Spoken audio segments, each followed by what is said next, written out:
बच्चा लोग, कैसे आप लोग? बढ़िया। तो बच्चा लोग, इससे पहले वाले लेक्चर में हमने आपके कुछ न्यूमेरिकल्स देखे थे कंजर्वेशन ऑफ लीनियर मोमेंटम पे। आगे जाके हमको एंगुलर मोमेंटम भी पढ़ना है, बट उससे पहले आज हम पढ़ने वाले हैं आपके पूरे फिजिक्स का one of the important topic. देखो, मैं आपके चैप्टर का नहीं बोल रहा हूं, मैं 11th की बात कर रहा हूं। पूरे 11th या पूरे 12th का one of the important topic, that is moment of inertia. इसे मास मोमेंट ऑफ इनर्शिया भी कहा जाता है। क्या चीज? मास मोमेंट ऑफ इनर्शिया। अच्छा, आपने इनर्शिया का नाम तो सुन रखा होगा, है ना? कि भाई कोई भी अगर ऑब्जेक्ट, अगर हम किसी सब्सटेंस के ऊपर है और अगर वो सडनली अपना स्टेट ऑफ मोशन चेंज करता है, स्टेट ऑफ मोशन का मतलब कि वेलोसिटी इंक्रीज करना, डिक्रीज करना, या तो फिर स्टेशनरी से मोशन में आना या मोशन से स्टेशनरी में आना, अगर इनमें से कोई बदलाव होते हैं तो हमारी बॉडी उस मोशन को अपोज करने की कोशिश करती है, और इसी प्रॉपर्टी को हम इनर्शिया कहते हैं, राइट? अब देखिए, हमने स्टैंडर्ड 9th में पढ़ा था कि जिसका मास ज्यादा होता है उसका मोमेंट ऑफ इनर्शिया भी ज्यादा होता है। उसमें सिर्फ पढ़ा था, आज हम उसको प्रैक्टिकली देखेंगे। देखिए, हमने अभी तक लीनियर और रोटेशनल की बहुत सारी बातें की है ना?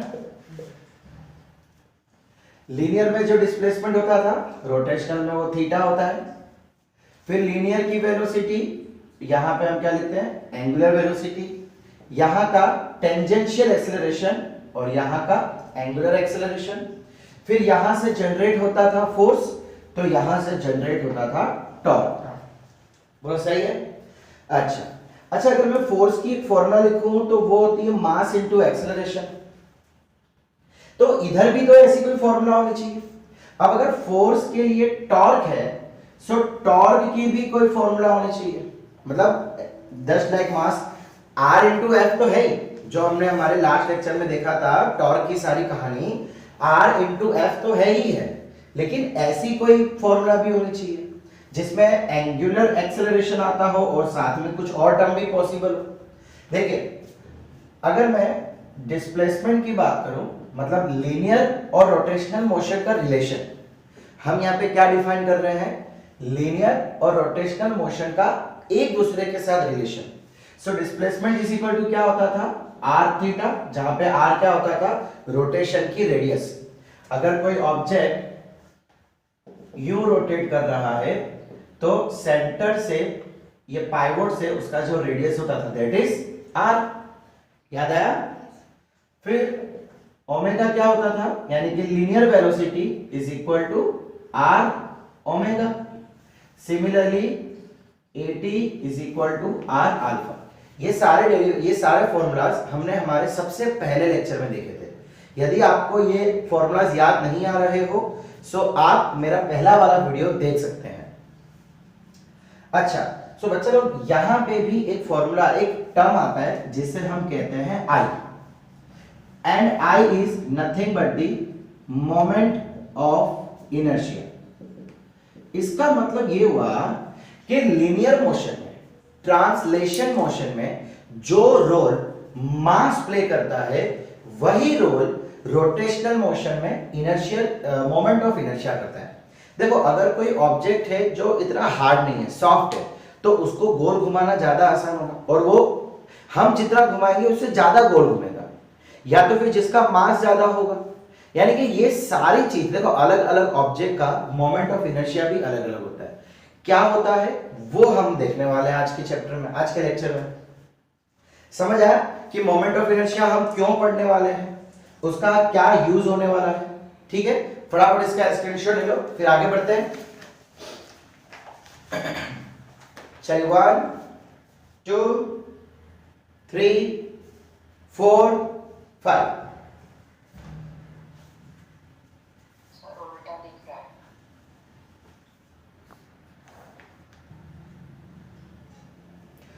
अच्छा, किसी भी ऑब्जेक्ट का अगर मुझे मास ऑफ इनर्शिया निकालना हो तो कैसे निकाला जाए?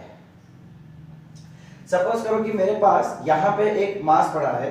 अब इससे, चलो मैं इसको, ये मेरा एक्सिस ऑफ रोटेशन है, डू वन थिंग, एक ही कोई भी लाइन, कोई भी रॉड है, इससे r डिस्टेंस की दूरी पे एक ऑब्जेक्ट पड़ा हुआ है मास। अब मुझे क्या करना है, यहां से यहां तक का मोमेंट ऑफ इनर्शिया फाइंड करना है, ठीक है। अब ये क्या हो गया, ये एक रोटेशन ऑफ एक्सिस है, एक्सिस रोटेशन मतलब इसके अराउंड ये मास गोल गोल घूमने वाला है, ठीक है। अब क्या किया जाए, क्या किया जाए, क्या किया जाए,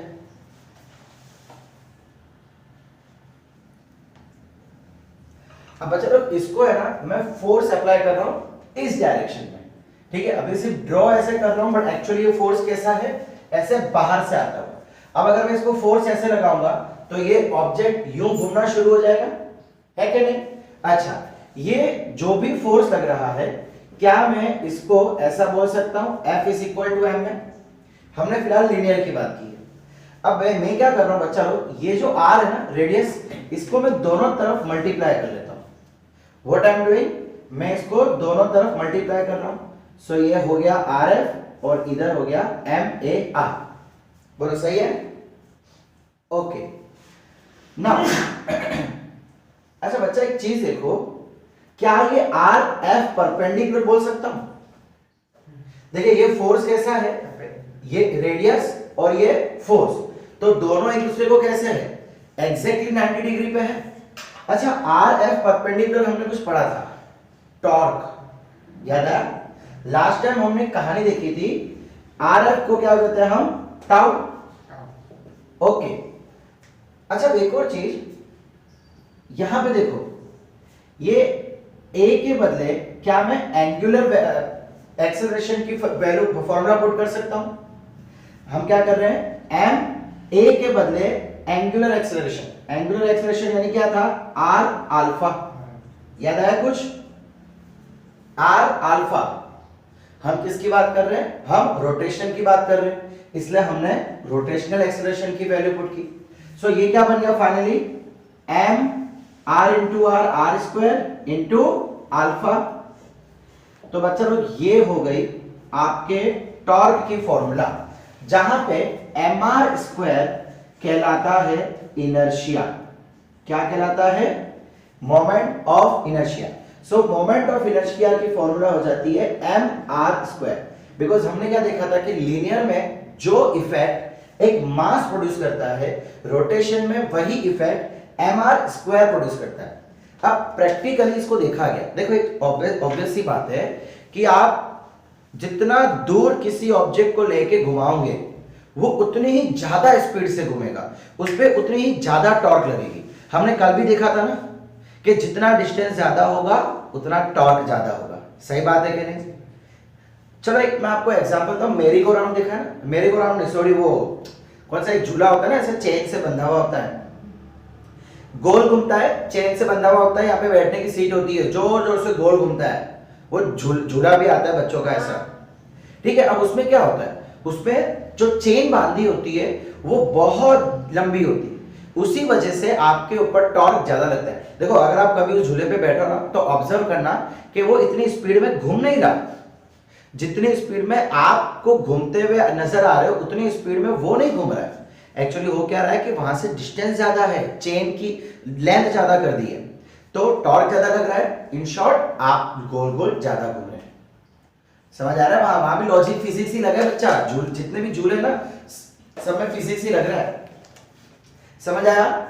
मोमेंट ऑफ इनर्शिया क्या है। अच्छा अगर मान लो कि मेरे पास एक से ज्यादा मास है, ये इधर r1 पे ये ऑब्जेक्ट है कुछ r2 पे, ये m2, ये m1, फिर यहां कोई ऑब्जेक्ट है m3 और डिस्टेंस है r3। बच्चा लोग एक चीज आपने देखा, मैं जो डिस्टेंस ले रहा हूं ना वो एक्सिस ऑफ रोटेशन के परपेंडिकुलर ले रहा हूं कंपलसरी। देखो आप ना गलती से भी ऐसा कोई डिस्टेंस मत ले लेना, ये डिस्टेंस गलत है।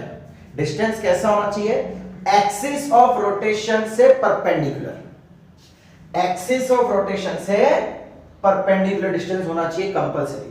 तो इसका इनर्शिया क्या हो जाएगा,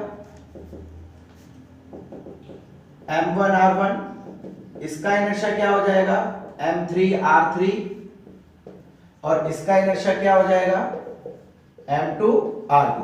अब बच्चा लोग इनर्शिया जो है वो एक स्केलर क्वांटिटी है। कैसी क्वांटिटी है? Scalar.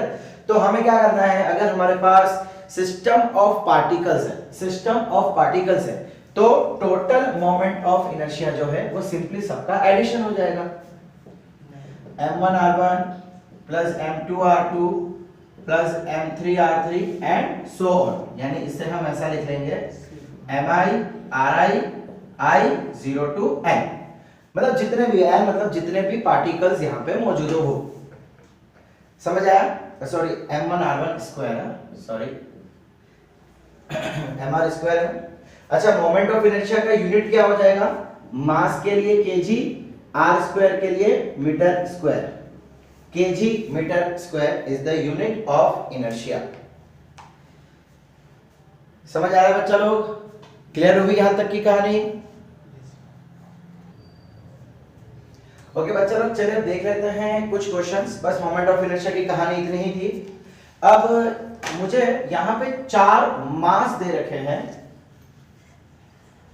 m1, m2, m3, m4 and in सब की वैल्यू फिलहाल तो सेम है। ये सारे क्या है? mm या सबकी मास की वैल्यू सेम है।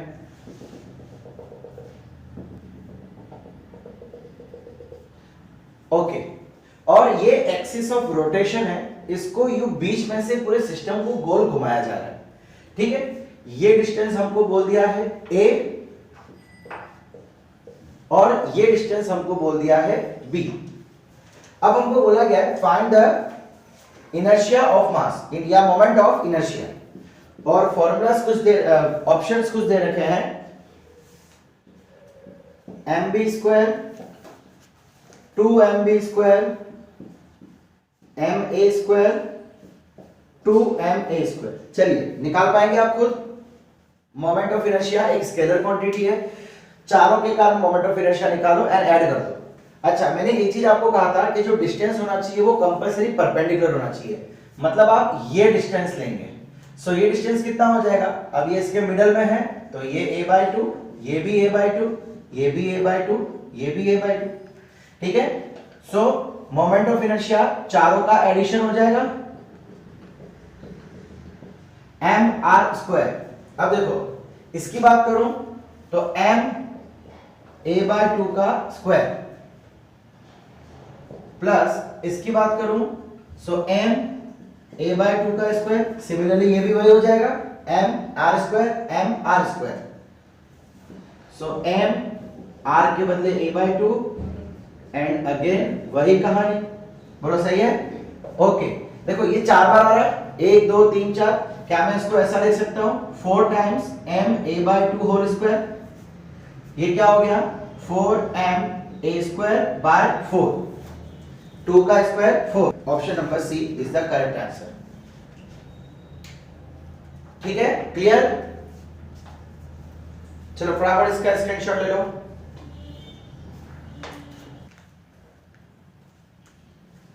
अब बच्चा लोग हमको एक इक्विलेटरल ट्रायंगल दिया हुआ है और इसकी लेंथ हमको बोल रखी है L, capital L। Equilateral triangle है और इसके तीनों वर्टाइसिस पे सेम मास रख दिए हैं m m m m, और हमें बोल दिया है कि ये इसको एक्सिस ऑफ रोटेशन काउंट करना है। एक्सिस ऑफ रोटेशन जो है वो इसके मास में से पास हो रहा है। चलिए मैं इसको y डैश बोल देता हूं। सो हमको बोला हुआ है find inertia about y dash. ठीक है, कैसे करेंगे? Any idea? देखो बच्चा लोग, अब क्या इसका कोई मास ऑफ इनर्शिया होगा? देखिए हमारे पास 3 मास है, 1 2 3। क्या इसका कुछ इनर्शिया होगा? नहीं बच्चा लोग, ये हमने क्या देखा था? डिस्टेंस एक्सिस से परपेंडिकुलर होना चाहिए, लेकिन इसका तो कोई डिस्टेंस ही नहीं है, ये तो एक्सिस से ही पास हो रहा है, मतलब r 0 हो जाएगा। इसका मतलब इसका कोई भी इनर्शिया होगा नहीं। अब इनर्शिया होगा एक इसका, एक इसका। हमें क्या चाहिए? हमें तो चाहिए परपेंडिकुलर डिस्टेंस।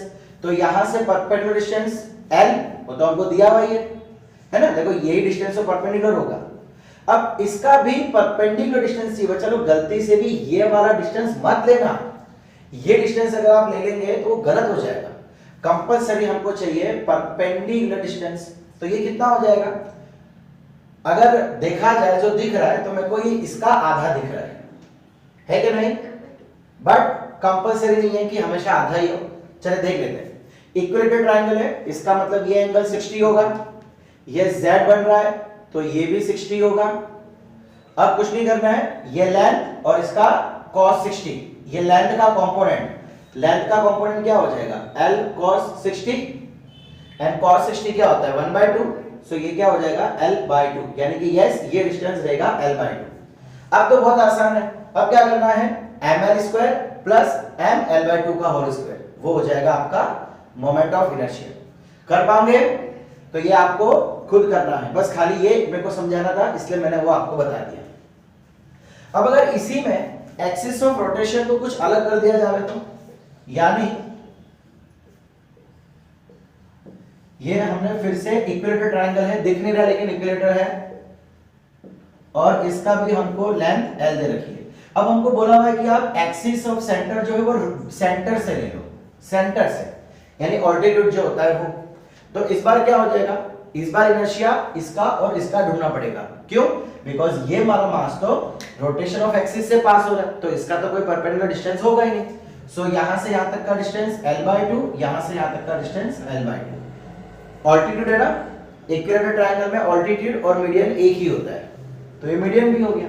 तो इसका भी इनर्शिया आपको ढूंढना रहेगा, बहुत इजी है, ml/2 का स्क्वायर ml/2 का स्क्वायर। चलिए आगे बढ़े, क्लियर?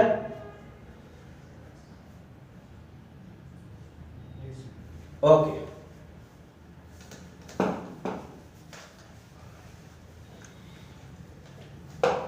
अब इस टाइप का एक आखिरी क्वेश्चन, सपोज करो कि ये कोई रोटेशन ऑफ एक्सिस है, इससे दूर 10 ऑब्जेक्ट्स पड़े हुए हैं, कितने 10। हमने ऑब्जेक्ट की मास को भी धीमे धीमे इंक्रीज करते जा रहे हैं, 1 kg 2 kg 3 kg और ऐसे ही करते करते करते 10 kg तक हमने 10 ऑब्जेक्ट ले लिए हैं, 10 मास ले लिए हैं। इन 10 मास को हमने यहां से ज्वाइन कर दिया है और डिस्टेंस हमने बोल दिया है 1 metre 2 metre 3 metre and similarly 10 metre. ठीक है, ऐसे बीच के जो ऑब्जेक्ट होंगे, बच्चा भाई यहाँ पे बीच में ऑब्जेक्ट्स पड़े होंगे, बिकॉज ऑब्जेक्ट 1 से लेके 10 तक है और डिस्टेंस भी कितना हो जाएगा 1 2 3 4 5 6 7 8 9 10। इस तरीके से हमने एक सिस्टम ऑर्गेनाइज कर दिया है। अब आपको कहा जा रहा है फाइंड, ये एक्सिस बोल दिया है y dash, find moment of inertia about y dash. कर पाएंगे आप? क्या करना है, देखो ये तो स्केलर क्वांटिटी है, हमें तो सिंपली सबको ऐड करना है। कैसे ऐड करेंगे, ध्यान से देखो यहाँ पे, क्या इसको मैं ऐसा बोल सकता हूं m1 r1 square plus m2 r2 square plus m3 r3 square. ऐसे ही सारे ऑब्जेक्ट्स का कहां तक करना है m10 r10 स्क्वायर। बोलो सही है? 10 ऑब्जेक्ट है, सो 10 से 10 के इनर्शिया को ऐड कर देना है। आप क्या कर सकते हैं, सबका इनर्शिया अलग अलग निकाल सकते हैं और उसको ऐड कर सकते हैं, थोड़ा वो टाइम कंज्यूमिंग हो जाएगा, बट अगर कुछ और करना हो तो कुछ किया जा सकता है। यहां पे देखो m1 कितना है 1, r1 1 का स्क्वायर, m2 2, ये हो गया 2 का स्क्वायर, 3 का स्क्वायर, ऐसे ही करते करते 10 का स्क्वायर। बोलो सही है? क्या ये चीज मैं इसको 1 क्यूब बोल सकता हूं, 1 स्क्वायर इंटू 1 क्यूब, 2 इंटू 2 का स्क्वायर 2 क्यूब, 3 इंटू 3 का स्क्वायर 3 क्यूब, ऐसे ही करते करते 10 इंटू 10 का क्यूब। बोल सकता हूं। अब अच्छा लो, मैथ्स वाले बच्चों को पता होगा, अगर आपके पास ऐसी कोई फॉर्मूला है सिग्मा, एडिशन करना है आपको n क्यूब का, मतलब नंबर है नेचुरल नंबर्स है, उसका क्यूब का आपको समेशन फाइंड करना है, तो उसका एक फॉर्मूला है n² n+1² 4। यह मैथमेटिक्स है और कुछ भी नहीं। अगर मुझे कोई पहले नेचुरल नंबर से कितने भी हो 10 20 15 जितने भी हो n उसके क्यूब का प्लस करना है, उसके क्यूब का प्लस करना है, तो उसकी एक फॉर्मूला होती है n² n+1² 4। ये फॉर्मूला लगा दो जहां पे n की वैल्यू क्या होगी, जो इसकी वैल्यू होगी, मतलब हमारे केस में n = 10 हो जाएगा। n मतलब लास्ट नंबर कौन सा है 10। सो हम फॉर्मूला लगा देंगे n² n+1² 4। n की जगह पे आप रख दीजिए 10 10+1 11 का होल स्क्वायर अपॉन 4। इसकी वैल्यू फाइंड करो, आपका फाइनल आंसर आ जाएगा। ये क्या हो जाएगा 100 × 121 डिवाइड बाय 4। ये गया 25 121 × 25 5 10 + 2 12 5 + 4 9 + 1 10 3205। आंसर क्या आ गया 3205 and it is the right answer. समझ आया बच्चा लोग कैसे क्वेश्चन सॉल्व किया। अब देखो ये चीज है तो ये तो आपको याद ही रखना पड़ेगा। सिमिलरली ये पावर 1 हो पावर 2 हो तो उसके लिए भी अलग अलग फॉर्मूलाज होती है।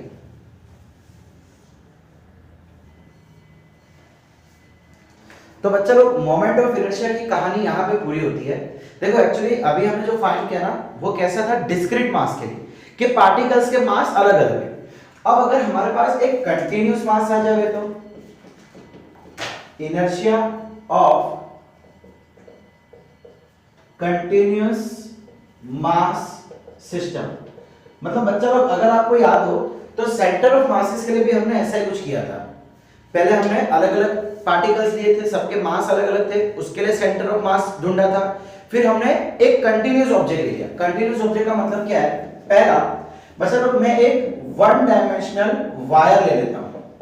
One dimensional wire, one dimensional rod, आपको जो भी लेना है आप वो ले सकते हैं। मतलब उसकी कोई ब्रेथ नहीं होगी, सिर्फ लेंथ ही होगी।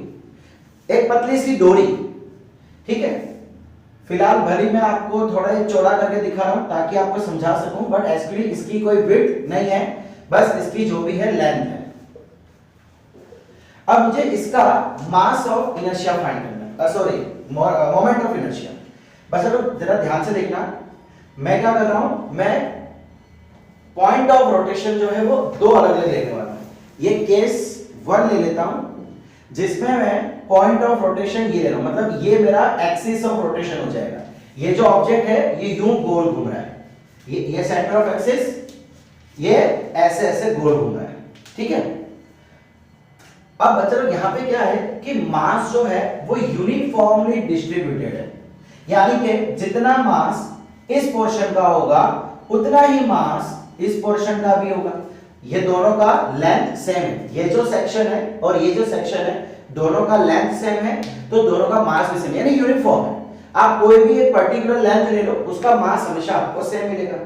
अब इसका इनर्शिया कैसे फाइंड किया जाए, यहां पे तो हम डायरेक्टली बोल नहीं सकते ना mr², पॉसिबल ही नहीं है। यहां पे r क्या लोगे, बिकॉज मास किसी एक जगह पे नहीं है। तो बच्चा लोग सेंटर ऑफ मास में हमने क्या किया था, इसके छोटे छोटे सेक्शन कर दिए थे। सिमिलरली हम यहां पे भी हम वही करेंगे। चलिए मैं बोल दूं कि ये एक छोटा सा सेक्शन है जो सेंटर से x डिस्टेंस की दूरी पे है, बोलो सही है। अच्छा ये यहां से ये लेंथ कितनी हो जाएगी l/2, पूरा l था मैंने मिडल से लिया है तो ये l/2 और ये भी हो जाएगा l/2। अब बच्चा ऐसे जो सेक्शन है वो मैं क्या करूंगा, यहां पे यहां पे यहां पे यहां पे यहां पे दोनों तरफ इस लेंथ के दोनों तरफ ऐसे छोटे छोटे सेक्शन ले लूंगा, इन सबका मास इक्वल रखूंगा। इसका मास क्या होगा dm, और इसकी जो लेंथ है ये लेंथ, उस लेंथ को मैं क्या ले लूंगा dx, ठीक है। ये छोटे से सेक्शन की जो लेंथ है उसको dx और उस छोटे से सेक्शन का जो वजन होगा मास होगा दैट इज dm। अब अच्छा ऐसे dm dm dm dm करता जाऊंगा और मैं क्या करूंगा सबका एडिशन कर दूंगा। देखो di छोटा मोमेंट ऑफ इनर्शिया क्या होगा, इसका मास कितना है dm और इसका डिस्टेंस कितना है x, एक्स स्क्वायर, बोलो यही तो होता है एम आर स्क्वायर। इनर्शिया क्या होता है एम आर स्क्वायर। अब मैंने क्या किया, छोटे छोटे सेक्शन ले लिए, इसका मतलब मैंने छोटे छोटे बहुत सारे मासेस ले लिए, तो मैंने क्या किया, उस कंटिन्यूस सिस्टम को मैंने डिस्क्रीट सिस्टम में कन्वर्ट कर दिया। डिस्क्रीट मतलब क्या होता है, मास का अलग अलग होना। मेरे पास यहाँ पे वो चीज नहीं थी तो मैंने कर दी, मैंने इसको छोटे छोटे टुकड़ों में बांट दिया। ककड़ी होती ना, ककड़ी को कैसे आप काटते हो, आप कोशिश करते हो कि ऑलमोस्ट पीसेस सेम रहे। तो मान लेते कि हाँ आपने जो ककड़ी काटी है उसके पीसेस सेम है, तो उसका लेंथ भी सेम होगा। समझ आ रहा है मैं क्या बोल रहा हूं? तो हमने उसको डिस्क्रीट मास में बदल दिया। अब किसी एक सेक्शन का इनर्शिया कितना होगा, मास इंटू आर स्क्वायर। हमारे केस में आर हमने कितना लिया है, एक्स।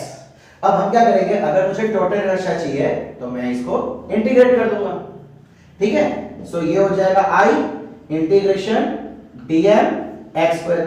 अच्छा बच्चा, यहां पे बदल कौन रहा है, जैसे सेक्शन दूर जाएंगे कौन चेंज होगा, x चेंज होता जाएगा। तो मुझे क्या चाहिए, यहां पे dx चाहिए। जो चेंज होगा मुझे उसका इंटरवल चाहिए होता है, पर यहां पे तो dm है, क्या करें बच्चा लोग। अगर आपको याद हो तो सेंटर ऑफ मास में हमने कुछ बात की थी, लीनियर मास डेंसिटी, याद आया कुछ? ये 1D है ना, तो 1D में तो खाली लेंथ होगा, ब्रेथ तो होगी नहीं, एरिया तो होगा ही नहीं।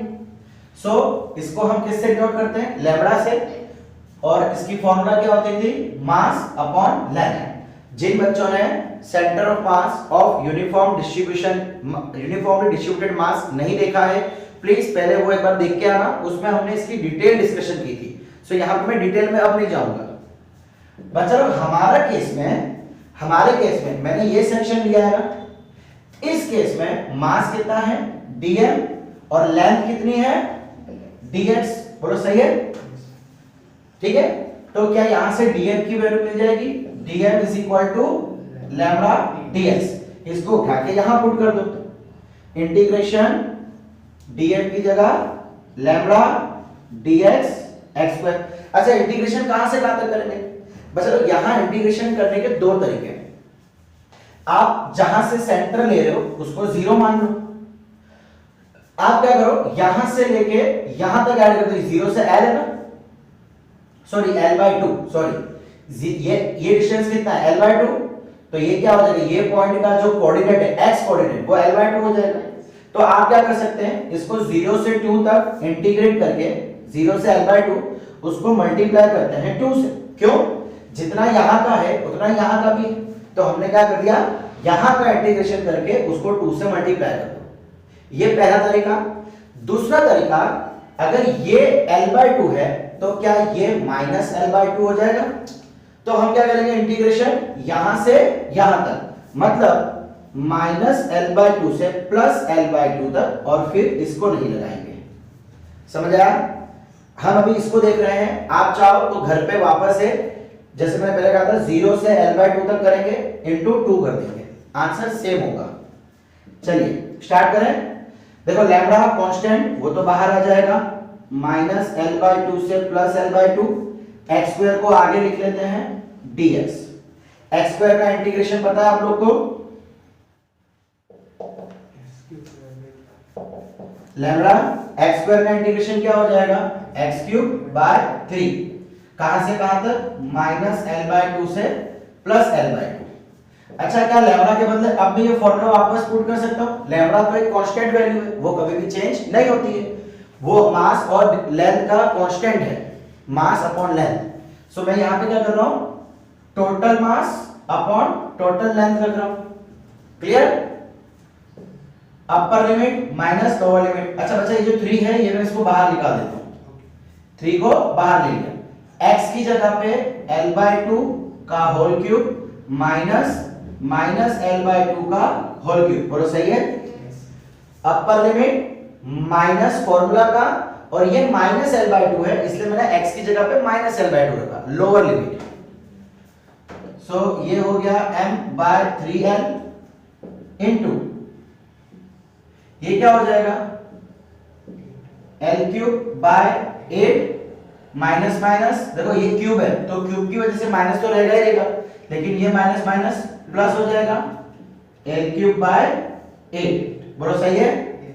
L cube plus L cube, 2 L cube, नीचे डिनोमिनेटर सेम है, एलसीएम सेम है, सो m अपॉन 3l, ये क्या हो जाएगा 2l cube upon 8, l l गया, ये स्क्वायर हो गया और ये 2 से 4 हो गया, क्या बचा, ऊपर बचा ml स्क्वायर,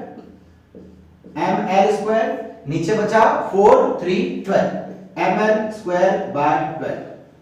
तो ये आ गया moment of inertia for a long wire या long rod which is 1 dimension. समझ आया चलो। अच्छा चलो, अगर सपोज करो कि यही रोड जो पहले हमने ली थी जिसकी लेंथ l है और जिसका मास m है, अभी हमने क्या किया था, एक्सिस ऑफ रोटेशन इसके सेंटर पे लिया था, अब मैं उसको बदल के यहां पे ले लेता हूं, क्या इस समय कुछ फर्क आएगा इनर्शिया पे, क्या इस फॉर्मूला पे कोई फर्क आएगा, बिल्कुल फर्क आएगा।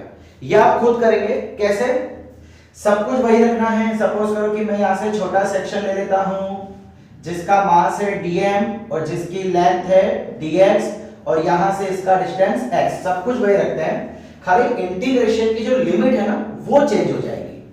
पहले हम इंटीग्रेट कहां से कर रहे थे, -l/2 से +l/2 तक, अब हम इंटीग्रेशन कहां से करेंगे, देखो ये क्या है 0, सो इंटीग्रेशन हो जाएगा अब 0 से लेके ये पूरा यहां तक यानी कि l, बस चेंज जो होगा वो सिर्फ इंटीग्रेशन लिमिट चेंज होगी, बाकी सब कुछ वैसे के वैसे ही रहेगा।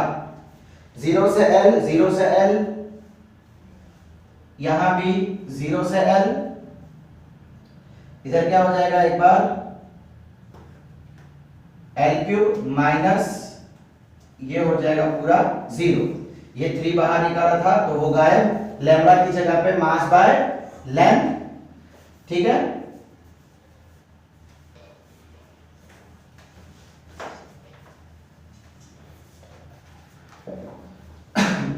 m by l into L cube, बोलो सही है। ये तो -0 गया, क्या हो गया स्क्वायर, तो ये आंसर आ गया ml स्क्वायर। यानी कि अगर मैं एक्सिस ऑफ रोटेशन चेंज कर दूंगा तो इनर्शिया भी चेंज हो जाएगा, ml स्क्वायर। समझ आया बच्चा लोग। अब आप क्या करेंगे, एक लिस्ट बनाएंगे, बिकॉज आज हमने सिर्फ 2 ही डेरिवेशन देखे हैं, एक बार सेंटर ऑफ एक्सिस से, एक बार स्टार्टिंग से। आप लोग एक लिस्ट बनाएंगे, moment of inertia for a thin road, axis of rotation at centre, inertia ml square by 12, फिर axis of rotation at beginning and inertia ml square.